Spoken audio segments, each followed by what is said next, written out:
Alors, on se retrouve pour un nouvel exercice de Samuel dans la bonne humeur. J'espère que vous aussi vous dansez. Vous n'entendez peut-être pas la musique jouer, sauf si les techniciens l'ont mis en fond. C'est Maman Ngea, Njongwenelam, paix à son âme.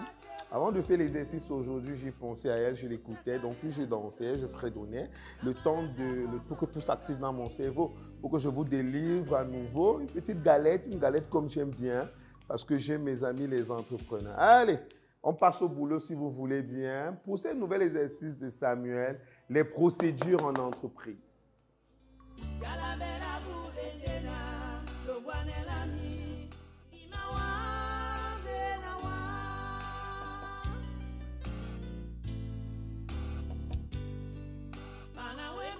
Voilà, vous savez, la vie, elle est courte, donc prenez la peine de l'apprécier.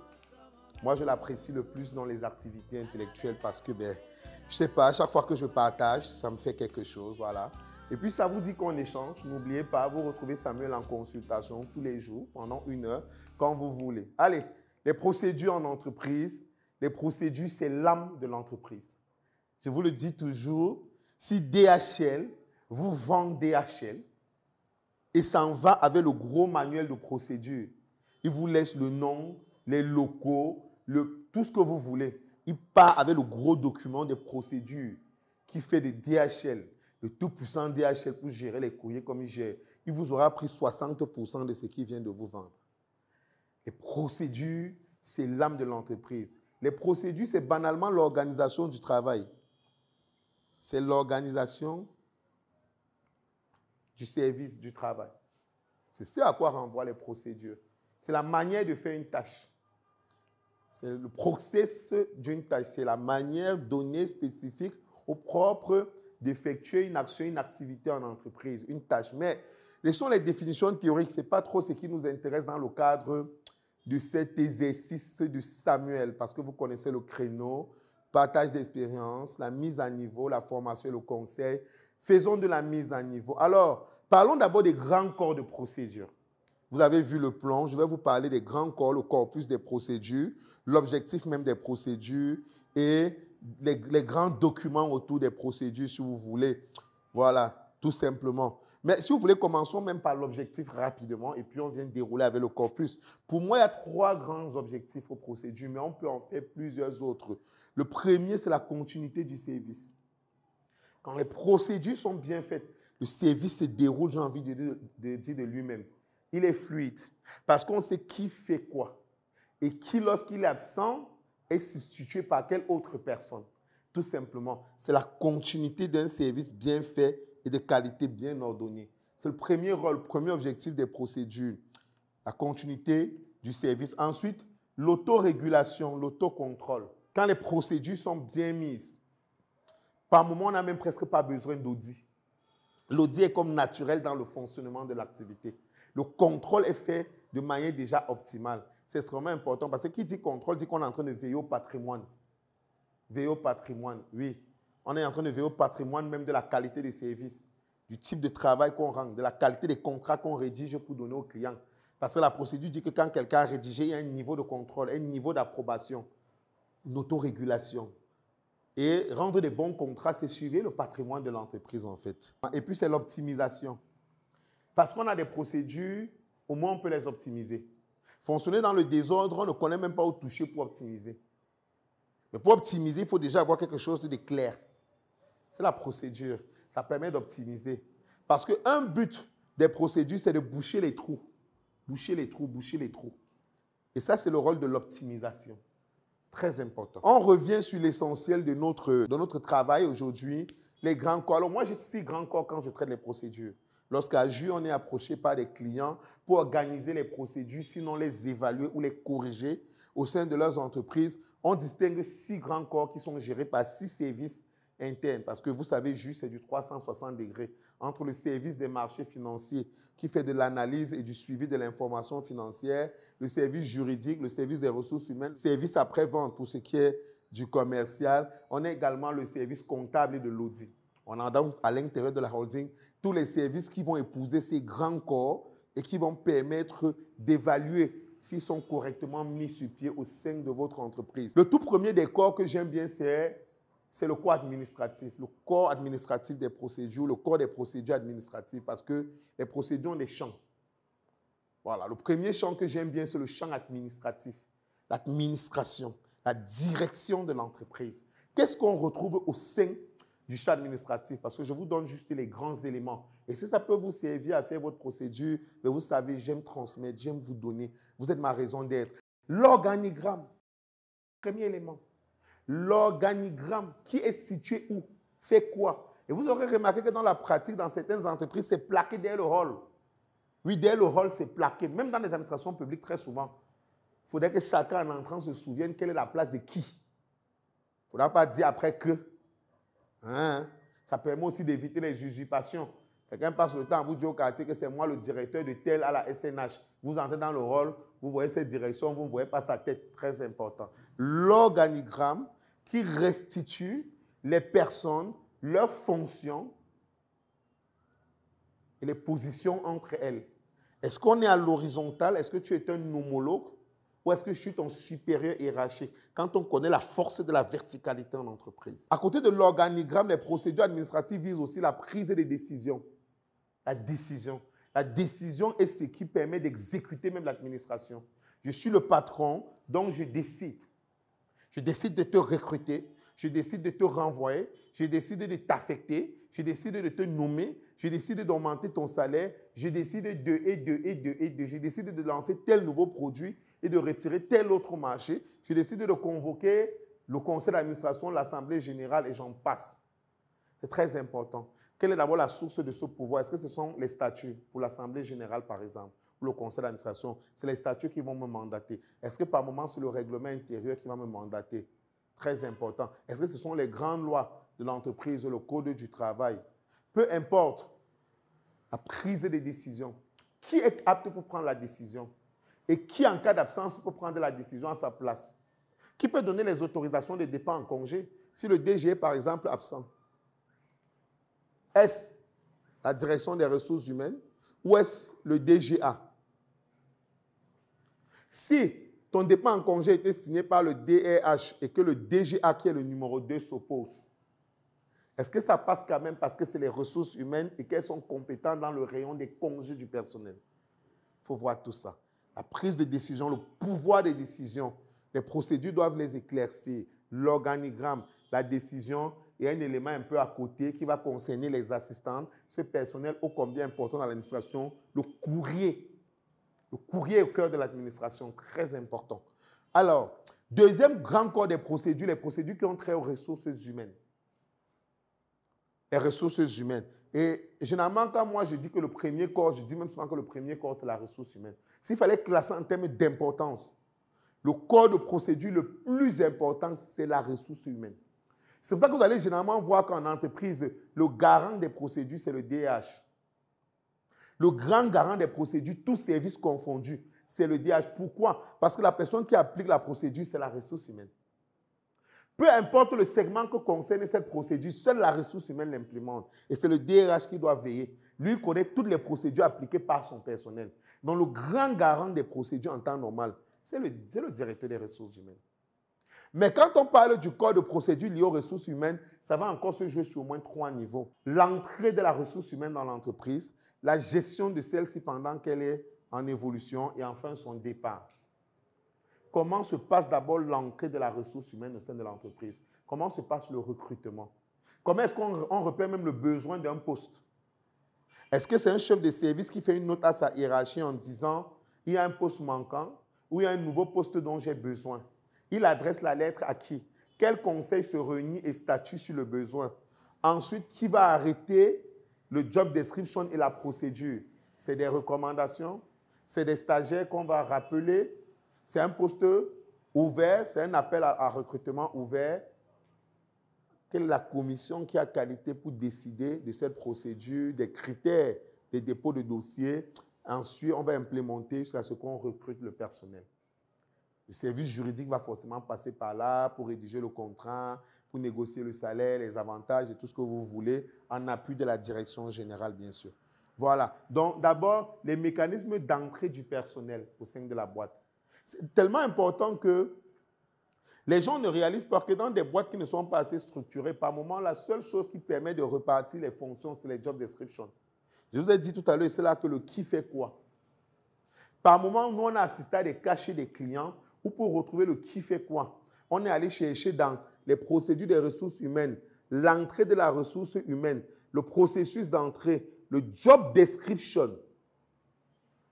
Est-ce que ton job description t'habilitait à t'occuper de tel segment, de telle activité, de telle chose au sein de l'entreprise? Non. Alors, tu n'avais pas pouvoir de faire cela. Regardez à quel point les procédures sont liées entre elles. Vous allez dire, oh, le corps de ressources humaines est de ce côté, le corps administratif est de l'autre côté. Non, les procédures bien mises, all around, font un. Très important. Ensuite, la gestion. Les nominations, les affectations, les hausses de salaire, les baisses de salaire, tout ce qui va être le traitement courant du personnel pendant qu'il va évoluer. La notation, on vous demande de, par exemple, noter les personnels. C'est très important. Tout ce qui est documents pour gérer leur carrière, les bulletins de paye, jusqu'à ce qu'ils prennent leur retraite. C'est la gestion du personnel. Les congés, tout ce que vous connaissez, c'est très important. Et enfin, le départ. N'oubliez pas qu'en matière de départ, il y a d'abord ce qu'on appelle le départ volontaire, la démission, le départ normal, la retraite, le départ forcé, le licenciement. Vous devez encadrer les 3 types de départ. Comment se passe la démission? Est-ce qu'il y a préavis? La loi le dit. Mais est-ce qu'il y a un préavis contractuel un peu plus large que celui prévu par la loi? Parce que la personne peut occuper un poste subtil. Il ne peut pas partir comme ça du jour au lendemain. Ça doit donc déjà être marqué soit dans le règlement intérieur, soit dans le manuel de procédure. Et on va revenir dessus. Donc, selon qu'on soit dans un départ volontaire, dans un départ normal ou dans un départ forcé, faites très attention. Je vais bien revenir sur le départ forcé. Parce que le départ forcé est généralement tout départ provoqué par l'entreprise avant le terme normal de la relation contractuelle. Et je rappelle que même quand c'est un départ sur motif économique, c'est un licenciement. Ça veut dire que même si c'est pour des raisons financières, l'entreprise ne va plus bien et à bout de souffle, et vous voulez vous séparer d'un ou de plusieurs personnels, c'est un licenciement. On l'appelle le licenciement pour motif économique. À la seule différence, c'est que ce n'est pas un licenciement qu'on va qualifier d'abusif. Ce que l'entreprise cherche à éviter en cas de départ forcé, en cas de licenciement, c'est le licenciement abusif. Parce que quand le licenciement est bien fait, vous ne payez que les droits légaux et on sait comment on les calcule. Le livre qui apparaît à l'écran vous l'indique. Par contre, lorsqu'il y a licenciement abusif, vous ouvrez la porte au juge de dire « Ah, ce licenciement abusif, des dommages, intérêts, sa famille, sa réputation, son honneur, tu t'amuses, on te colle un 20 millions de francs de dommages et intérêts et on te met l'entreprise à terre. » Le service juridique doit extrêmement intervenir avec le service comptable lorsqu'il y a des départs forcés pour bien organiser cela à ce que ce ne soit pas un licenciement abusif. Et ça va vous faire rire, mais je vais vous donner, parce qu'on aime aussi le partage d'expérience, comment est-ce que ça a été fait dans une boîte. Je ne vais pas dire si c'est moi ou si c'est un cabinet partenaire qui a recommandé cela, mais je vais vous montrer un peu comment est-ce que lorsqu'on veut licencier, lorsqu'il est acquis qu'on veut licencier quelqu'un, mais on ne veut pas faire de l'abusif, comment est-ce qu'ils ont procédé dans une boîte. D'ailleurs, on utilise d'abord beaucoup le jeu des affectations. On va te muter. Donc, c'est un collaborateur, c'est un monsieur. Il est dans une structure de la place qui fait dans un secteur, on va dire, financier. Je ne vais pas dire si c'était banque, microfinance ou assurance, mais il travaillait dans ce que je vais appeler un établissement financier, passez-moi l'expression. Donc, il avait fait quoi? Près de 7 ans dans la boîte. Il était affecté à la direction générale. Donc, un jour, on change de direction. Voilà, on change les 2 ou les 3 principaux directeurs après un conseil d'administration, on met du sang neuf. Et les nouveaux directeurs viennent, ils étudient un peu les profils. Et ça se voit qu'ils ont déjà un ensemble de personnes avec qui ils veulent se séparer. Donc, il y avait un collaborateur avec qui on voulait se séparer. Qu'est-ce qu'ils ont fait? C'est que pour éviter des licenciements abusifs, vu qu'il n'y avait pas réellement un motif qu'on pouvait donner à la personne, ils ont redispatché les personnels avec lesquels ils voulaient se séparer dans d'autres agences de la même ville. On ne les a pas affectés dans les villes lointaines pour qu'ils créent un scandale devant le juge, parce que le juge aurait sanctionné. Donc, s'ils étaient à Douala, on les a affectés, on les a sortis de la direction, on les a mis dans des agences à Douala. S'ils étaient à Yaoundé, on les sort de la direction régionale, on les met dans des agences. Donc, le collaborateur s'est vu affecté dans une agence et après 3 mois, on lui a dit insatisfaction. Contrat non renouvelé. Insatisfaction, je rappelle que l'insatisfaction est un motif suffisant pour rompre un contrat à un moment donné. La valeur des procédures, elle est tout d'abord consignée dans le manuel des procédures, ce document au cœur de la vie de l'entreprise qui va répertorier son organigramme, son fonctionnement, ses services, son personnel, le déploiement et qui est indispensable. Le cabinet juge, rédige, relit ou alors évalue votre manuel de procédures et les procédures de votre entreprise dans le cadre d'une offre spéciale. Vous cliquez sur le lien qui accompagne cette vidéo, vous le remplissez et sous 24 heures, nos équipes vous reviennent pour optimiser votre business. Donc tout s'est passé comme si les nouvelles agences qu'on avait mises sur pied, le personnel détaché là-bas devait à nouveau faire ses preuves. Et on a tout simplement dit que par rapport aux objectifs de la nouvelle direction, le personnel présentait des capacités insuffisantes par rapport aux attentes qu'il y avait dorénavant sur les agences en besoin de rentabilité. Voilà, tu étais à la direction, c'est la direction, le travail technique en agence, on a relevé des insuffisances. On n'avait plus besoin de lui à la direction puisqu'on avait affecté de nouvelles personnes. Et sur la base de ces insuffisances, on est allé sur un licenciement et on lui a proposé ses droits. C'est vrai qu'un avocat qui est de qualité peut toujours prouver le côté abusif. Mais au moins, l'administration a tout fait pour faire tenir cela sur un motif. C'est important. Il ne faut pas être de la vieille école où vous dites c'est même à quelqu'un qui de mon entreprise, je ne veux plus te voir. Ça peut vous causer ce genre de dédommagement, 20, 30, 40 millions. Là, au moins, ça va choper, mais rien qu'en procédant comme elle a procédé, voilà. Je ne dis pas que c'est bien. Moi, vous allez dire, mais tu es méchant, tu es un chef d'entreprise, tu encourages. Mais je suis froid. Ce sont les procédures. C'est aussi comme ça que les entreprises se préservent. Oui, c'est le métier des cabinets de conseil. C'est ça les procédures aussi. C'est préserver le patrimoine de l'entreprise, je vous l'ai dit tout à l'heure. Donc, le départ volontaire, départ normal, surtout le départ forcé, fais attention au licenciement abusif. Très important. Maintenant, les procédures opérationnelles. Les procédures opérationnelles, je le disais tantôt, ont trait aux services même principaux que vous délivrez. Est-ce que vous vendez des marchandises, des gadgets? Est-ce que vous faites comme nous dans le conseil? Agir. Très important, au marché financier. Voilà, on est par exemple dans le conseil, au cabinet de conseil juridique fiscal. Si vous faites par exemple dans le conseil, quelle est la procédure d'acquisition d'un travail, d'une prestation, de traitement de la prestation et de délivrance? Ça veut dire quoi? Ça veut tout simplement dire qu'à partir du moment où un client rentre dans notre porte, parce qu'il a besoin d'un service juridique, comptable ou fiscal par exemple, même d'audit, quelle va être la chaîne qui va se mettre en place du moment où l'assistante va le recevoir, prendre connaissance de son besoin, le rediriger vers un collaborateur. Il va passer une consultation. Est-ce qu'il paye avant? Est-ce qu'il paye après? Après consultation, qui fait la note de consultation? Quel service débriefe dessus pour qu'on valide son travail? On lui fait une facture, il paye, on se met au travail. Quelle commission revérifie le travail? Qui fait la mise en forme et qui délivre? Ça passe par quel bordereau? Si plusieurs services sont concernés, quel service traite le premier pan, met dans un bordereau de transmission interne, envoie vers un autre? Tout ça, c'est les process opérationnels. Par exemple, pour un service de conseil. Si vous êtes dans la production de marchandises, ça va être autre chose. Ça va être depuis l'acquisition des intrants, des marchandises, le passage en production, l'empaquetage, la disposition dans le magasin, la sortie pour les boutiques. C'est ça les process opérationnels. C'est intimement lié au type de service que vous délivrez afin de l'optimiser. Mais c'est important de bien les calibrer. Sinon, on se retrouve dans des situations où, à un moment donné, on a un client qui a donné un travail. Après, peut-être les pièces s'égarent, ou on ne connaît pas qui était censé faire le travail, ou qui a fait quelle erreur, ou qui n'avait pas fait le rapport de la séance de travail.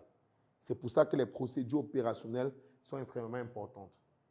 De l'acquisition du travail ou du matériel de production, le traitement ou dans la production, et ensuite la délivrance ou on dirait dans la production, la distribution, si on est dans le commerce. Ce sont ces trois grands pans qui vont régir les procédures opérationnelles. Très important. Quatrième, les procédures comptables et financières. Les procédures comptables arrêtent l'état du patrimoine. Les procédures comptables permettent de connaître à chaque moment l'état du patrimoine. La comptabilité, c'est l'état du patrimoine. Le journal des stocks, le journal des ventes, par exemple, permet de savoir à chaque moment qu'est-ce qui est vendu, qu'est-ce qui est en stock. Les registres de la production, qu'est-ce qui est rentré à la production, quels intrants. Ensuite, qu'est-ce qui est sorti de la production pour être vendu. C'est extrêmement important. Ça, c'est la comptabilité. Et quand on parle de finance, on parle d'optimisation. Coût de production, coût de transport, comment avoir les meilleurs prix, les meilleurs services. Les procédures financières vont viser à optimiser tout cela et viser également la gestion. Qui ordonne, qui décaisse, qui dépense, qui conserve l'argent. Ça, c'est le financier. Très important. La gestion de l'argent, l'optimisation de l'argent. Le comptable, l'état du patrimoine. Il y a une différence entre les deux.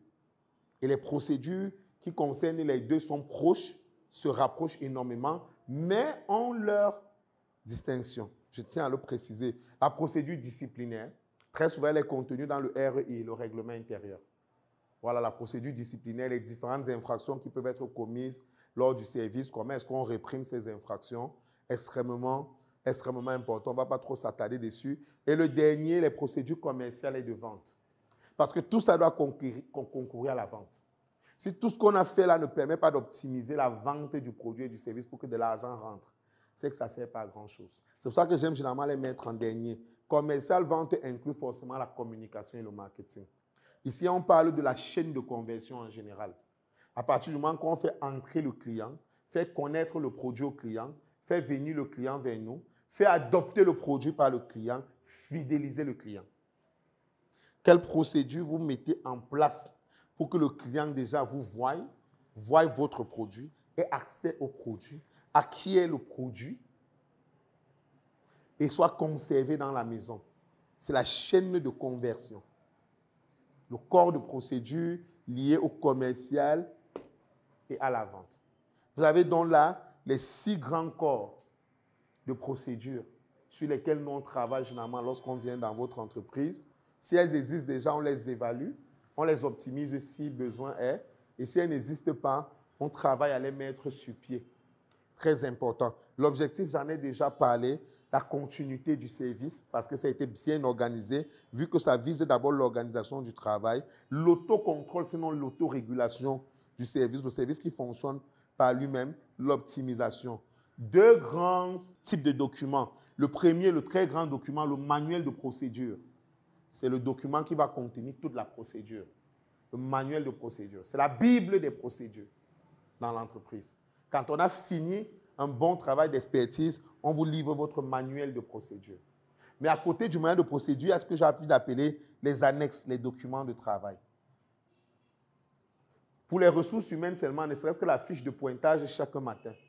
Non, heure d'arrivée, signature. Non, heure d'arrivée, signature.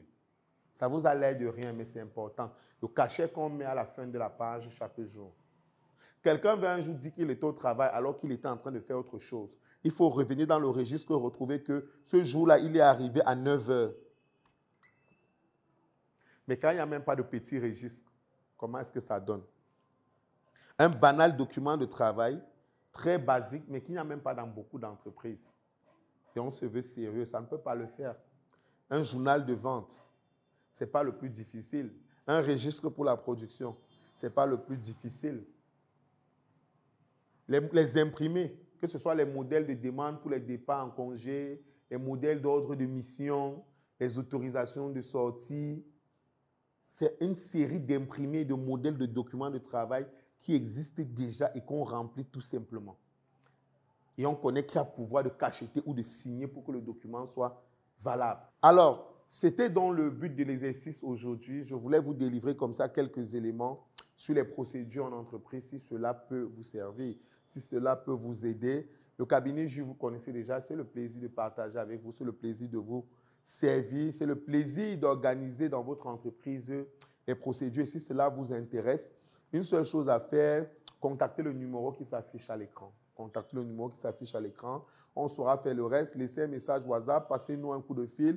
Cliquez sur le lien et remplissez vos informations. C'est avec plaisir qu'on viendra chez vous voir ce qui se passe pour les procédures. Ou alors on procédera d'abord une petite consultation. On va échanger, on va discuter tout simplement. On verra ce qu'il y a lieu de faire. Le but, c'est la pérennité de l'entreprise. C'est que l'entreprise vive longtemps et longtemps et fasse beaucoup d'argent. Et ça, c'est ce qu'on peut vous apporter. C'était donc les procédures en entreprise. Les procédures, l'âme de l'entreprise. C'était un nouvel exercice du Samuel. D'ici là, portez-vous bien. Et c'est toujours en danse. Rappelez-vous, c'était sur Maman Guéa, paix à son âme. Le Bwana est l'ami.